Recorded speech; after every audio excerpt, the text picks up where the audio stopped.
Hello everyone, नमस्कार और स्वागत है एक बार फिर से आप सभी का आईएएस पॉइंट के 29 जुलाई 2020 के the Hindu newspaper analysis session में। और बात करें आज के डिस्कशन का, तो वो डेली की तरह आज भी हम द हिंदू से रिलेटेड संबंधित कुछ महत्वपूर्ण आर्टिकल जो कि हमारे लिए इम्पोर्टेंट हो सकता है उसको डिस्कशन करेंगे और उसके सभी एस्पेक्ट को समझेंगे। तो स्टार्ट करते हैं, उसको समझते हैं। जो आज का हमारा पहला आर्टिकल है वो हमारे एडिटोरियल पेज से लिया हुआ है। तो सबसे पहले हम उस एडिटोरियल पेज पर चलते हैं और देखते हैं उस आर्टिकल को। तो जैसा कि आप सभी देख पा रहे होंगे कि आज का जो हमारा पहला आर्टिकल है वो है एडिटोरियल पेज का पहला आर्टिकल, डिगिंग डीपर। इसमें एक महत्वपूर्ण संदेश को समझाने का प्रयास किया गया है एडिटर के माध्यम से। तो वो क्या एस्पेक्ट हैं, वो किस प्रकार इंपॉर्टेंट हैं, उन सभी बातों का डिस्कशन अभी हम जस्ट करने वाले हैं। तो स्टार्ट करते हैं उसकी सभी एस्पेक्ट को। यदि हम बात करें डीपर का मतलब क्या होता है। डिगिंग डीपर मतलब होता है डिग मतलब होता है खोदना, और डीपर मतलब गहराई से, यानी किसी भी चीज़ को गहराई से खोदना। यानी इसके भावार्थ को अगर हम समझें तो इसमें मुख्य रूप से यही कहा गया कि किसी भी चीज़ को बेहतर तरीके से सोचना, यानी उसको अत्यंत गहराई के साथ सोचना, उस पर पूर्णतः विचार विमर्श करना। यही इस आर्टिकल का जो टाइटल है वो हमको बताना चाहता है। तो स्टार्ट करते हैं इसको रीड करना कि with GST collection set to shrink the centre must find new way to compensate state. अब देखिए यहाँ पे जीएसटी वर्ड आया हुआ है, यानी कि ये हमारे लिए इम्पॉर्टेंट टॉपिक हो सकता है, क्योंकि जीएसटी से संबंधित कुछ प्रमुख नोट्स, क्योंकि हम जानते हैं कि इस वक्त की जो हमारी इकोनॉमिकल कंडीशन है हमारे इंडियाज़ की, वो कहीं न कहीं मतलब कि अगर बात करें कि इसके पहले भी वो दोहरी की चोट झेल रहा है। क्योंकि हम जानते हैं कि पहली बात तो पहली बात तो अर्थव्यवस्था ऑलरेडी हमारी गड़बड़ थी, उसके बाद पेंडेमिक आ गया कोविड-19, इसके बाद और भी कंडीशन मतलब कि बद से बदतर होती चली गई। तो उसी पे कुछ प्रमुख कंसर्न को बताया गया है और उनके सभी एक्सपर्ट को डिस्कस किया गया कि इसके क्या-क्या इम्पैक्ट पड़ रहे हैं और क्या-क्या हो सकते हैं। तो इन्हीं बातों की चर्चा इस आर्टिकल में मुख्य रूप से की गई है। तो हम बता दें कि भारत सरकार को अपनी आर्थिक स्थिति को मजबूत करने के लिए अत्यधिक विचार विमर्श करना चाहिए। वही इस आर्टिकल का टाइटल हमसे यही कहना चाहता है। तो बात करें कि आप सभी को हम ये जानते हैं कि इस एडिटोरियल की मदद से हम भारत की इकोनॉमिकल कंडीशन जो इस वक्त चल रही है, जो आर्थिक हालात हैं, उसके बारे में बात करने वाले हैं। क्योंकि हम सभी जानते हैं कि हमारी अर्थव्यवस्था जो है, ऑलरेडी मैंने बताया कि पेंडेमिक और ऑलरेडी जो गड़बड़ थी, इन्हीं सब कारणों से तंगी के हालत में चल रही थी। यानी कि इसमें बेसिकली आर्थिक तंगी जो कि इंडियन गवर्नमेंट सह रही है वर्तमान समय में, उसी को दर्शाया गया और उसके क्या-क्या इम्पैक्ट पड़ रहे हैं, इन्हीं सब बातों का डिस्कशन है इसमें। तो लिखा है कि विथ जीएसटी कलेक्शन, यानी कि कहा जा रहा है कि जीएसटी कलेक्शन में इस साल कमी होगी। सेट टू श्रिंक, श्रिंक मतलब होता है आपका कमी। तो जीएसटी कलेक्शन में सेट टू श्रिंक की अब की बार भी कमी होगी। The centre must find new ways to compensate state, कि सेंटर को, जो हमारे सेंट्रल गवर्नमेंट है, जो मोदी कैबिनेट है, उसको एक नया वे तलाशना चाहिए कंपनसेट स्टेट, यानी स्टेट को जो भी भुगतान है उसका करने के लिए उसको एक नया रास्ता तलाशना चाहिए। नए पॉइंट्स ऑफ व्यू के साथ उसको पेड करने के लिए, उसके जो भी कंपनसेट है उसको पे करने के लिए उसको नए रास्ते को तलाशना चाहिए। यानी कि इस साल कहा जा रहा है कि जीएसटी कलेक्शन में कमी रहेगी, क्योंकि because of covid.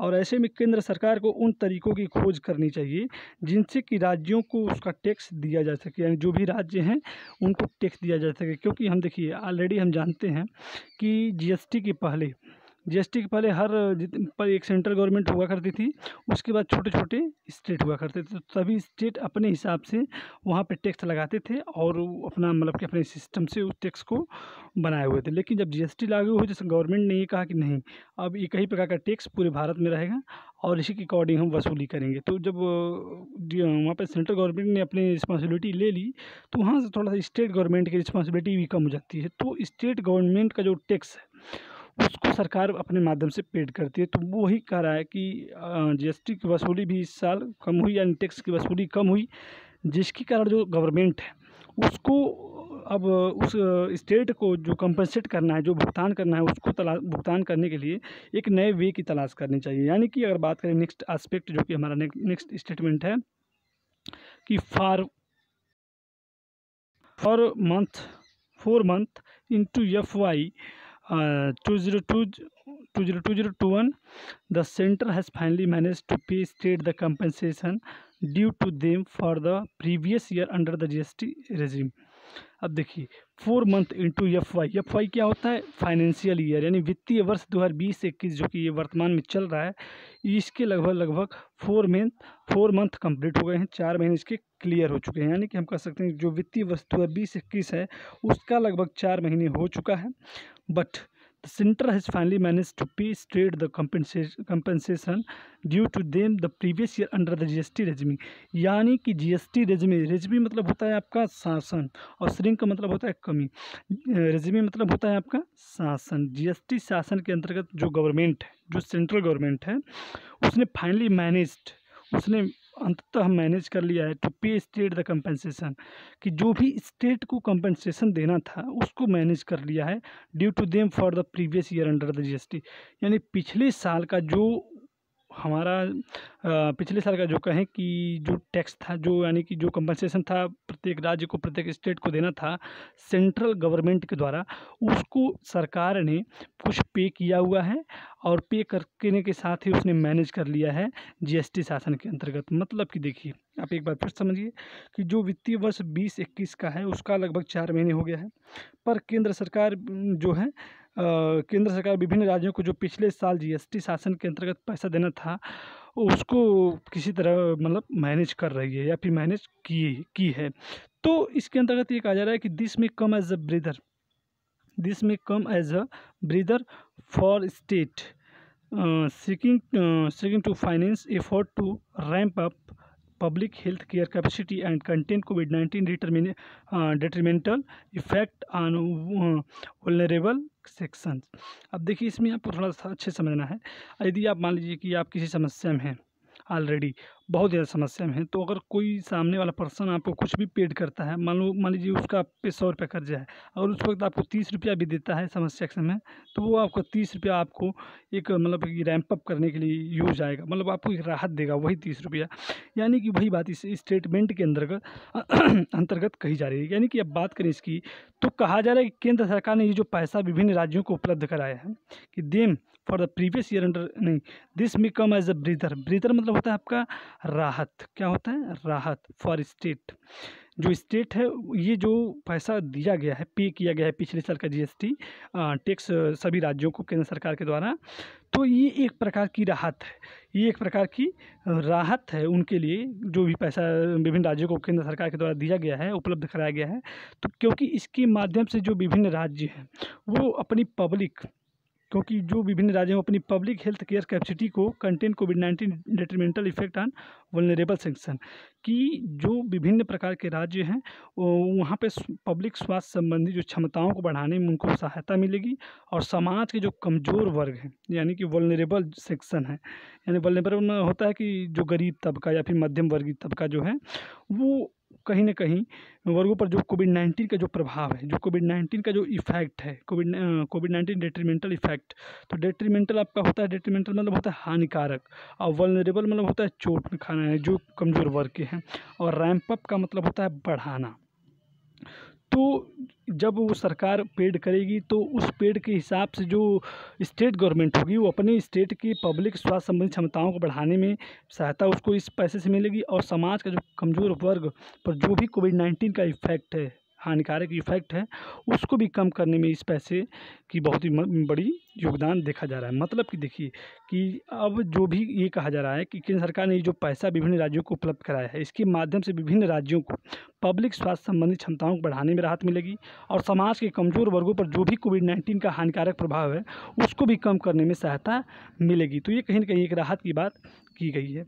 Next aspect को देखते हैं कि the last instalment of 30,806 crore rupees for March 2020 as was paid out recently, taking the total payment for the year to 165,302 crores। अब देखिए कि द लास्ट इंस्टॉलमेंट यानी कि जो लास्ट इंस्टॉलमेंट जो पे की गई है वो मार्च 2020 तक के लिए पे की गई, यानी कि पिछले इस साल मार्च 2020 का जो इंस्टॉलमेंट है मार्च 2020 तक, उसने लास्ट पेमेंट किया हुआ है 13,806 करोड़ रुपए उसने पेड किया हुआ है हाल ही में। कब? रिसेंटली ही उसने पेड किया हुआ है taking the total payments for the year 165 इतना रुपया, यानी कि इतने रुपए में से 1,65,302 करोड़ में से गवर्नमेंट ने मार्च 2020 तक का जो टैक्स हुआ करता था उसकी लास्ट इंस्टॉलमेंट 13,806 करोड़ रुपए पेड किया हुआ सभी राज्य इसी में से अपना बांटेंगे। यानी कि जो लास्ट इंस्टॉलमेंट है वो मार्च 2020 के लिए है, जो कि 13,806 करोड़ रुपए है, उसको हाल ही में सरकार ने दिए हैं। और बात करें कि टोटल पेमेंट की तो वो है 1,65,302 करोड़। यानी कि ओवरऑल आप देखिए एक परिदृश्य आपके सामने उभर के सामने आ गया होगा, एक फिगर आपके सामने दिख रहा होगा कि यानी कि हम ये कह सकते हैं कि इस एडिटोरियल के माध्यम में यही कहा जा रहा है कि इस कोविड-19 में हमारे जो वित्त मंत्रालय से संबंधित अधिकारी हैं उनके सामने इसने एक बहुत बड़ी कोविड-19 ने बड़ी समस्या क्रिएट कर दी है, और किस प्रकार इससे निपटा जाए और क्या क्या अनेक प्रकार के प्रावधान किए जाएँ वो उनके सामने एक बहुत बड़ी चुनौती है। लेकिन कह रहा है कि फाइनली में कि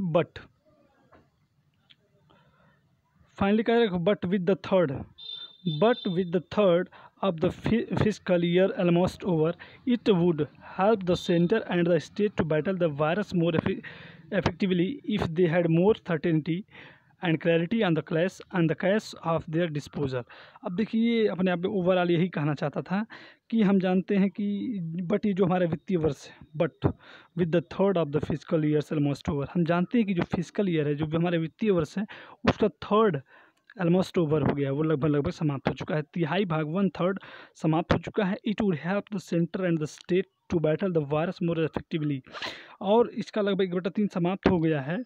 और बात करें कि यदि केंद्र सरकार और राज्य सरकार में अस्पष्ट जो भी बातें हैं वो केंद्र सरकार और राज्य सरकार के बीच स्पष्ट होनी चाहिए कि कितना पैसा उनके हाथ में है और क्या क्या उनके पास मतलब कि पावर कितनी पावर है उनके हाथ में, ये बात स्पष्ट होनी चाहिए किसके बीच, केंद्र सरकार के पास और राज्य सरकार के पास, क्योंकि ये जो है सहायता करेगा to battle the virus more effectively, क्योंकि ये इस वायरस जो चल रहा है उससे लड़ने के लिए एक बहुत ही प्रभावशीलतापूर्वक लड़ने में सहायता करेगा। यानी कि केंद्र सरकार और राज्य सरकार के बीच में ये स्पष्ट होना चाहिए कितना पैसा उनके हाथ में है, क्योंकि इससे कोरोना वायरस से लड़ने में बेहतर मदद मिलेगी। अर्थात सेंट्रल गवर्नमेंट और स्टेट गवर्नमेंट के बीच सभी स्थिति क्या होनी चाहिए, सेंट्रल गवर्नमेंट और स्टेट गवर्नमेंट के बीच सभी चीज़ क्लैरिटी होनी चाहिए, यानी कि सभी चीज़ें सुस्पष्ट होनी चाहिए। तो ये इस आर्टिकल का मुख्य फंडा था। देखते हैं नेक्स्ट आर्टिकल को। हमारा जो नेक्स्ट आर्टिकल है वो है adapting a public system approach to कोविड-19। ये अपने आप में एक बेहतर आर्टिकल है, लेकिन यहाँ से हमें कुछ ज़्यादा की पॉइंट नहीं मिले, लेकिन फिर भी हम यहाँ पे 2 वर्ड्स बार बार आ रहे हैं, और वे वर्ड क्या हैं कि public health infrastructure, public health infrastructure, ये वर्ड्स बार बार यूज आ रहे हैं कि हेल्थ इंफ्रास्ट्रक्चर। तो इस पे हम आज का जो हमारा डिस्कशन होगा कि पब्लिक हेल्थ इंफ्रास्ट्रक्चर क्या होता है, इन सब बातों पर फुल फॉर्म में डिस्कशन होगा। तो स्टार्ट करते हैं कि हम जानते हैं कि भारतीय संविधान जो है सार्वजनिक स्वास्थ्य में सुधार को राज्य का जो प्राइमरी फंडामेंटल ड्यूटी जो है यही मानती है कि यानी कोई भी संविधान, हमारे देश का जो संविधान है वो पब्लिक जो हेल्थ है उसी को सबसे प्राथमिक कर्तव्य मानती है। क्यों, हालांकि व्यवहारिकता में निजी स्वास्थ्य सेवा क्षेत्र भारत के स्वास्थ्य सेवाओं के बहुमत के लिए जिम्मेदार है, और अधिकांश स्वास्थ्य देखभाल के खर्चों का भुगतान जो है बीमा के बजाय रोगियों और उनके परिवार द्वारा किया जाता है। हम जानते हैं कि कोई भी प्राइवेट सिस्टम में अपना इलाज कराता है तो वो सिस्टम अपने आप में थोड़ा सा उस सार्वजनिक वाले सिस्टम से थोड़ा सा कंज्यूमिंग उनसे अधिक हो जाती है। तो हम जानते हैं कि सरकारी स्वास्थ्य नीति ने बड़े पैमाने पर लेकिन सीमित सार्वजनिक स्वास्थ्य का कार्यक्रम के साथ निजी क्षेत्र के विस्तार को भी प्रोत्साहित किया है, उसको भी प्रमोट किया है। और पब्लिक हेल्थ सिस्टम की तो सार्वजनिक से अगर बात करें कि पब्लिक हेल्थ सिस्टम की तो सार्वजनिक स्वास्थ्य सेवा गरीबी रेखा से नीचे लोगों के लिए मुफ्त है। ये हम लोग ऑलरेडी जानते हैं, जितने भी गवर्नमेंट अस्पताल होते हैं उसमें इसकी व्यवस्था बढ़िया रहती है। और हम जानते हैं कि मध्यम और उच्च वर्ग के जो लोग होते हैं, पर्सन होते हैं, वो पब्लिक हेल्थ सर्विस को का जो यूज है कम जीवन स्तर वाले लोगों की तुलना में कम करते हैं। बिल्कुल सही है, क्योंकि हम सभी जानते हैं कि जितने भी इकोनॉमिकल कंडीशन जिसकी भी बेहतर थोड़ी सी होती है तो वो गवर्नमेंट हॉस्पिटल में अपना मतलब कि कोई भी ट्रीटमेंट नहीं करवाना चाहता है, वो प्राइवेट जो भी हॉस्पिटल्स हैं उसमें ही अपनी मतलब कि ट्रीटमेंट करवाने की इच्छा रखता है। और बात करें कि यह इसके अतिरिक्त हम जानते हैं कि जो सार्वजनिक स्वास्थ्य देखभाल प्रणाली है, मूल रूप से सामाजिक आर्थिक स्थिति की परवाह किए बिना स्वास्थ्य सेवा के साधन प्रदान करने के लिए डेवलप की गई है, जो ये स्वास्थ्य प्रणाली है।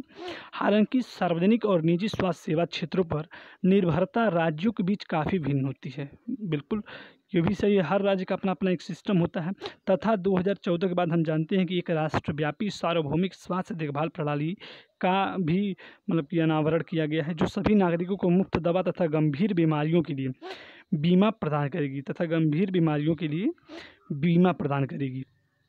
और हम जानते हैं कि अभी 2 साल पहले ही अप्रैल 2018 में सरकार ने आयुष्मान भारत योजना की घोषणा की। तो आपको मालूम होना चाहिए कि आयुष्मान भारत जो योजना है वो कब लागू हुई थी, तो वो हुई थी 2018 में। तो 2018 में जो आयुष्मान भारत योजना की घोषणा की गई थी, तो इसकी अगर हम एम की बात करें, अगर इसकी उद्देश्य की बात करें, तो इसका जो उद्देश्य है लगभग 10 करोड़ कमज़ोर परिवारों का 5 लाख का स्वास्थ्य बीमा मुहैया करवाना है। तो यहाँ से आपको 2 मतलब की पॉइंट आपको तैयार करने हैं कि पहली बात तो आयुष्मान भारत योजना कब लागू हुई थी, तो वो हुई थी अप्रैल 2018 में। इसका जो उद्देश्य है 10 करोड़ कमज़ोर परिवारों को 5 लाख का स्वास्थ्य बीमा मुहैया कराना है। और हम जानते हैं कि प्राइमरी हेल्थ जो केयर है सिस्टम जो है, प्राथमिक स्वास्थ्य सिस्टम जो है, स्वास्थ्य सेवा जो है, स्वास्थ्य देखभाल प्रणाली की एक बेस है।